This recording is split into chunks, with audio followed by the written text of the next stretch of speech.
Lumilipas ang halos 2 araw ngunit di pa rin nagigising si Pamela. Sa mga araw ding nagdaan walang ibang ginawa si Raf kundi abangan tong magising. Pinapalitan din niyang benda ng mga sugat ito na unti-unti na itong naghilom. Sa araw na to naisipan ni Raf tumaligo sa pool na nasa kabilang dako ng rest house. Makikita lang din ito kapag lumabas sa kabila ko sa naroon ang maliit na garden. Matapos siya makapagluto, naligo siya sa pool at lumalangoy doon. Habang nag-enjoy si Raf sa pool, hindi niya alam na may nangyayari sa araw na iyon. Sa kwarto kung nasan si Pamela ay biglang gumalaw ang daliri nito. Kasunod ang paggalaw ng mga kilay nito hanggang sa unti-unti na nagmulat ang mga mata. Inaaninag niyang liwanag na nakikita niya sa paligid hanggang sa naging malinaw na sa kanya kung nasaan siya. Napakurot siya habang rilibot ang tingin sa paligid. Hindi ito pamilyar sa kanya at wala siyang ideya sa kung nasaan siya ngayon. Higit sa lahat, hindi niya maalala ang nangyari sa kanya. Dahan-dahan siya napaupo sa kama at tumayo. Napadaan siya sa isang whole body mirror at nakita ang kanyang sarili. Napatitig siya sa refleksyon niya sa salamin at napansin niya ang mga naghihilom na sugat sa kanyang noo, braso at sa bandang binti niya. Inalala niya kung ano nga bang nangyari sa kanya, subalit kahit anong pilit niyang alalahanin ng mga iyon, hindi niya maalala. Napahawak siya sa kanyang ulo. Nang bigla itong sumakit at nang magmulat siya, napansin siya sa ibaba. Kung sa nakikita niya sa glass walang isang swimming pool. Napakunot noo siya na may mapansin siyang isang lalaki na nakatayo sa pool at nag-iinit ang kamay. Saka ito nagdive sa pool. Pinagbastan niya ang lalaki hanggang sa hindi niya napansin. Napatingin to sa kanyang kinaroroonan. Kaya agad siyang nagtagat bumalik sa kanyang kama. Nagtataka siya kung bakit may ibang tao sa bahay. Maging ang lalaki nakikilala ay hindi niya. Agad namang napaahon sa pool si Raf. Nang may napansin sa itaas kung nasan ang kwarto niya at naroon si Pamela. Ngunit nasisiguro niyang ang babaeng nakita niya walang iba kundi si Pamela. Saglit lamang iyon ngunit alam niya, hindi siya na namamalik mata sa kanyang nakita. Gising na ba siya? Sinabi niya sa sarili. Kinuha niyang tuwari na nakalagay sa upuan, tinapis sa kanyang bewang. Saka siya naglakad papasok sa loob. Bigla siya nakaramdam ng kaba. Hindi niya alam kung bakit, ngunit nagpatuloy pa rin siya sa paglalakad papunta sa kanyang kwarto upang masigurong gising nga ito. Napahinto pa siya na nasa harapan na siya ng kwarto. Napabunto hininga siya bago ito binuksan. Na makapasok na siya sa loob, napatingin siya sa kama at doon nakita niya nakatayo si Pamela at nagugulat na napatingin sa gawin niya. Agad tong bumalik sa kama at humiga. Hinila pa nito ang kumot at itinabon sa sarili nito. Nagtataka naman siyang nakatingin dito at hindi makakilos sa kanyang kinatatayuan. Hindi niya alam kung bakit ganoon ang naging reaksyon ni Pamela na makita siya nito. Pakiramdam niya may mali sa nangyayari. I am glad that you're awake. I just want to know how are you feeling right now. Maya-maya sabi niya. Ngunit wala siya nakuhang tugon mula rito. Sa tingin niya na trauma pa ito sa nangyari kaya hindi tumutugon sa kanya. Naglakad na lang siya patungo sa wardrobe at kumuha ng damit. I will prepare some food for you to eat to gain your strength. Sabi niya dito at naglakad na palabas ng pinto. Sa kabilang kwarto lamang siya nagbihis at nag-ayos. Saka siya bumaba patungo sa kitchen. Kumuha siya ng pagkain kay Pamela. At bago bumalik, napasandal pa siya sa gilid ng pader. Nagkatingin na naman kaming dalawa at nasisiguro ako, makikilala niya ako. Kaya bakit ganoon ang kanyang reaksyon na parang di niya ako kilala? Nagtataka niyang tanong sa sarili. Nag-isip siya ng mabuti kung bakit nga ba ganoon ang reaksyon ni Pamela, ngunit wala siyang makuhang sagot. Napabuntong hininga na lamang siyang binitbit ng isang tray na may laman na pagkain para kay Pamela. Tsaka bumalik sa kwarto. Nilapag ni Raf ang dala niyang pagkain sa mesa at napatingin kay Pamela, ngunit nasa kama pa rin ito at nakatalokbong ng kumot. Nasisiguro niyang nakikiramdam lamang ito sa kanya, kaya naisipan niyang hayaan na lang muna ito. Here's the food. I will leave for a walk. May damit dyan sa wardrobe kung gusto mo magpalit. 2 araw kang walang malay kaya naman mas mabuti na maglakad-lakad ka rin pagkatapos mong kumain. Huwag kang mag-alala. Isang pribadong istang kinaroroonan natin kaya wala kang kahit sinong taong makikitaol mo dito. Kundi tayong 2 lamang. Kausapin mo lamang ako kapag okay ka na talaga. Sabi niya rito. Muli siya naglakad patungo sa pinto at lumabas. Naisipan niya hayaan na muna ito. Nasisiguro niya magiging maayos din ito. Bumaba siya at lumabas sa rest house. Naglakad-lakad siya sa dalampasigan at naisipang tawagan si Bile. Agad din naman nitong sinagot ang kanyang tawag. Hello? Kamusta na kayo dyan? May halong pang-aasarapan ito. Di agad siya nakasagot at napatingin sa bahay at saka napabuntong hininga. Well, maybe we're going to be okay soon. By the way, she's awake. Ngayon lang, sabi niya rito. O talaga? Mabuti naman kung ganun. Bakit mo naman nasabi na magiging okay din kayo? Bakit, may nangyari ba? Nagtatakang tanong ni Beryl sa kanya. Napaupo si Raph sa malaking bato at bahagyang nilaro-laro ang kanyang paa sa buhangin. I don't know. I just saw her awake earlier when I tried to talk to her. She just ignored me. Para bang sa kinikilos niya, hindi niya ako kilala. Sabi niya rito. Really? Baka naman na-trauma pa siya sa nangyari sa kanya kaya siya ganun. Siguro, hayaan mo na lang muna siya. Pero kausapin mo pa rin kahit papaano. Sabi sa kanya ni Beryl. Yeah, ganun na nga lang siguro. Well, ano nang balita dyan? Maya-maya ay tanong niya dito. Ganun pa rin, hinahanap pa rin nila si Pamela. Nasa ospital nga ina ni Pamela dahil hindi kinayang pag-aalala nito. Ngunit maayos na naman ang kalagayan nito. Wala ring ibang kinikilos si Vera at James. Laging sinasamahan ni Vera ang ina ni Pamela habang si James naman tumutulong na rin sa paghahanap. Konting oras na lang nararamdaman kong susuko na sila sa paghahanap kay Pamela. Sabi ni Beryl. Di naman agad nakasagot si Raph at muling napatingin sa bahay.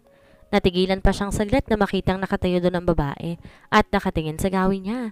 Ngunit muli ito naglakad papasok sa loob. Ganun ba? Ang pinsan niya nakausap mo ba? Muli niyang tanong dito. Yeah, I already talked to her. She was shocked about what happened to Pamela. Nais niya bumalik agad dito pero hindi siya makaalis. Ang sabi niya bukas pa siya babalik dito sa Pilipinas. At sinabi pa sa akin na sasabihin niyang lahat ng nalalaman niya, lalo na sa relasyon nila ni James at Vera. Pahayag nito. Natigilan naman si Raph. Wait, sinabi mo ba sa kanya na nandito si Pamela? No, pero sasabihin ko kapag nakita na kami. Ako ang sasalubong sa kanya at pipigilan ko siya sa nais niyang gawin kina Vera. Hindi niya pa mamaaring gawin ang binabalak niya kina Vera. Seryosong sabi ni Beryl. Napabuga naman ng malalim na hininga si Raph, tsaka sumang-ayon sa sinabing iyon ni Beryl. That's right. And when she's back, dalhin mo siya dito. Aniya. Yeah, okay. Let's talk later. I will call you if she's already here. Sabi ni Beryl at nagpaalam na kay Raph. Okay. Tugon niya dito at pinatay ang tawag. Nilagay niya sa suot niyang short ang phone at napatingin muli sa bahay. Nagpasya siyang bumalik na doon upang makita kung ano na ang ginagawa nito. Samantala, nakatayo naman sa dalampasigan sa James habang hinahawakan niya ang singsing na nasa daliri niya. Ngayon niya napagtanto kung gaano kahalaga sa kanya si Pamela. Sa lumipas sa taon na pinagsamahan nila mas nang ibabaw ang pagmamahal kaysa sa dahilan ng kanilang paghihiganti. Naisip niya walang kinalaman si Pamela at kung meron man, hindi dito deserve ang nangyayari ngayon dito. Nakaramdam siya ng lungkot at di niya alam. Tumuro na pala ang luha niya sa pisngi na agad din niyang pinahid. Did you miss her?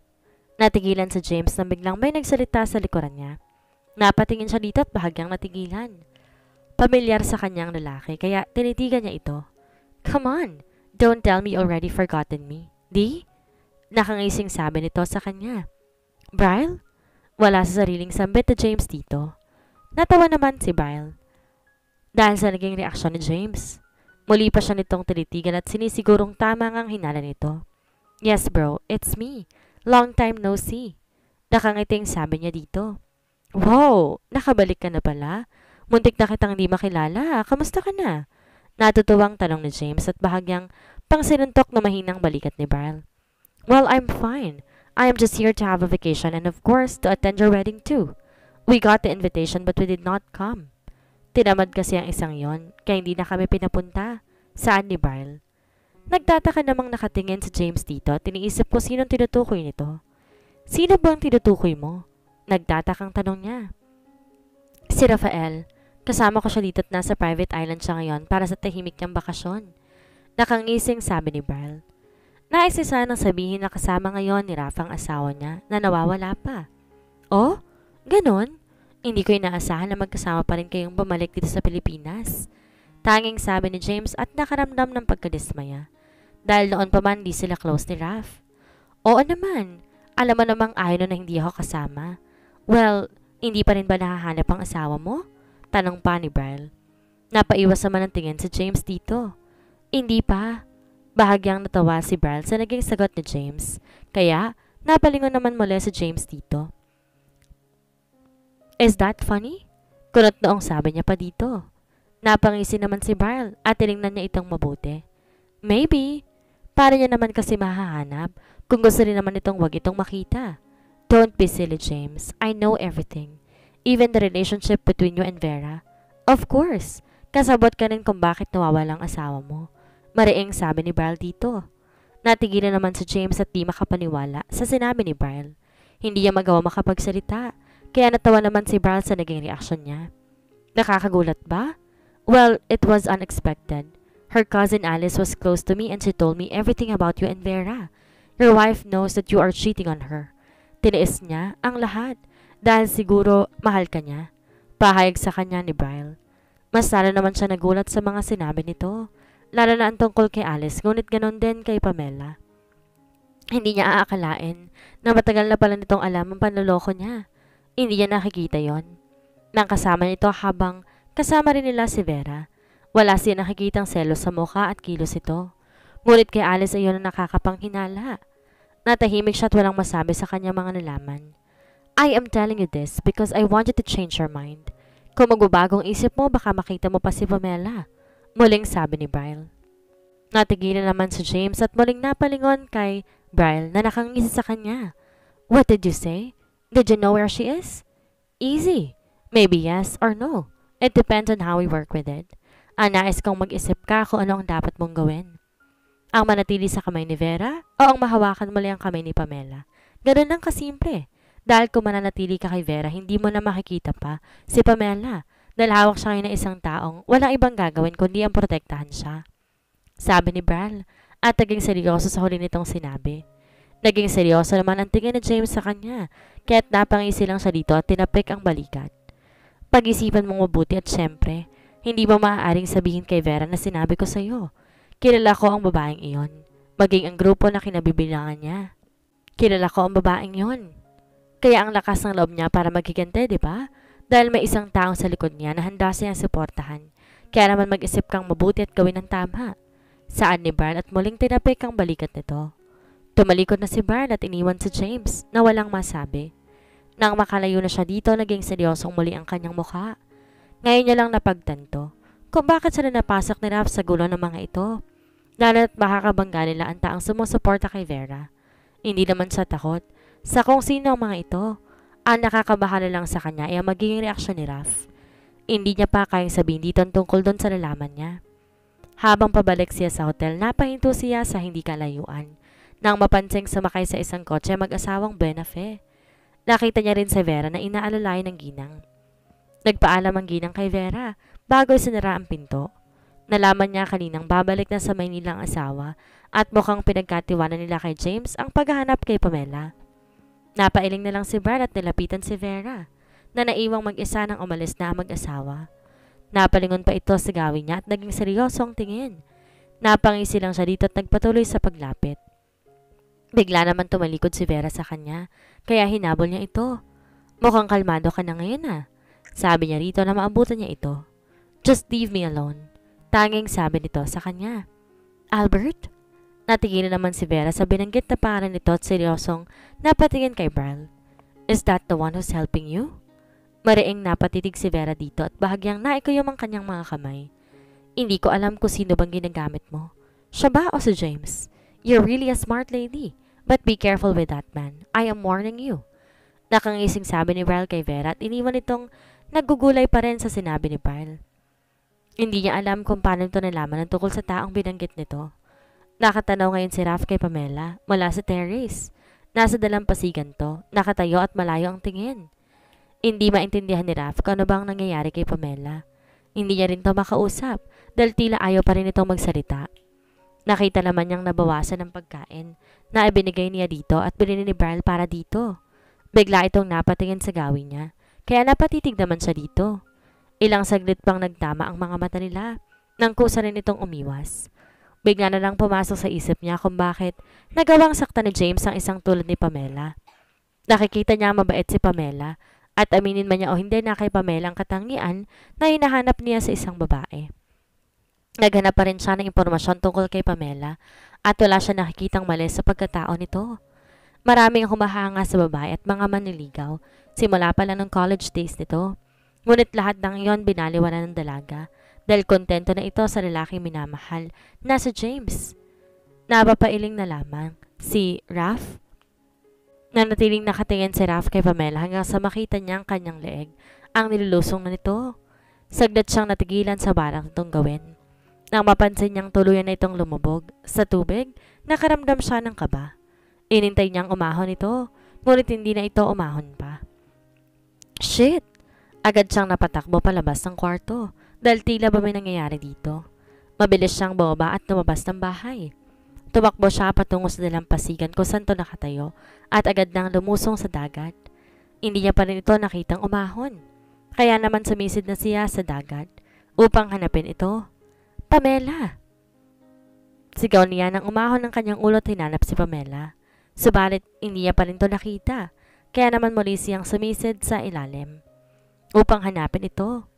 Ilang minuto siyang sumisid hanggang sa may napansin siya na isang bato at doon niya nakita si Pamela na tila wala ng malay.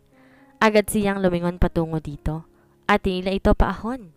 Niyakap na ito at lumangoy siya patungo sa mababaw na bahagi at na nasa mababaw na siya binuhat niya kaagad si Pamela.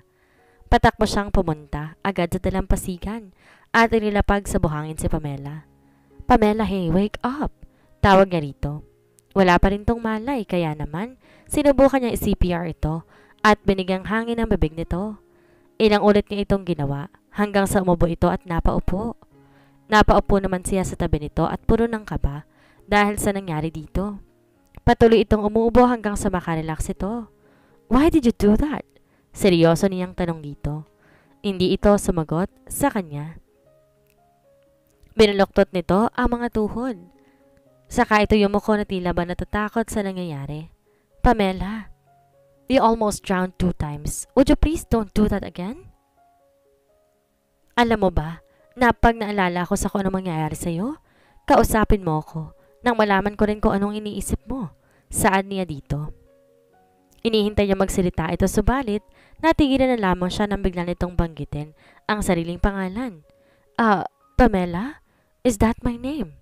Wika pa nito. Napatingin to sa kanya at nakikita niyang pamumuo ng mga luha nito. Hindi siya halos makapagsalita dahil sa sinabi nito. Kanina niya pa napapansin na may mali dito na tila hindi siya nito kilala. Kaya naman ngayon tila nasagot ang kanyang tanong. Tell me, do you really know me? Muling sabi pa nito. Nasa po na lamang ni Raph ang kanyang noo at nalilito sa nangyayari. Of course, but it's not that long. Why? Wala ka bang maalala kung sino ka at ano ang nangyari sa'yo? Sa wakas, natanong niya na din ito. He is so confused of what he would find out. Nakakagulat ito para sa kanya. At tila mas lalo magiging komplikadong lahat, gayong wala itong maalala sa nangyari dito. Napaiwas ito ng tingin sa kanya at marahang tumango. Hindi ko maalala kung ano nangyari at kung sino pa ako. Ngunit kapag pinipilit ko namang alalahanin, ay sumasakit ang tiyan at ang ulo ko. At kung ano-anong pumapasok sa isipan ko, biglang nalilito ako. Sabi ko at napayoko. Napahikbi ito at tuluyan nang napaiyak. Napapikit naman si Raph sa sinabi nito. Maging siya hindi alam kung paano ipapaliwanag dito ang lahat.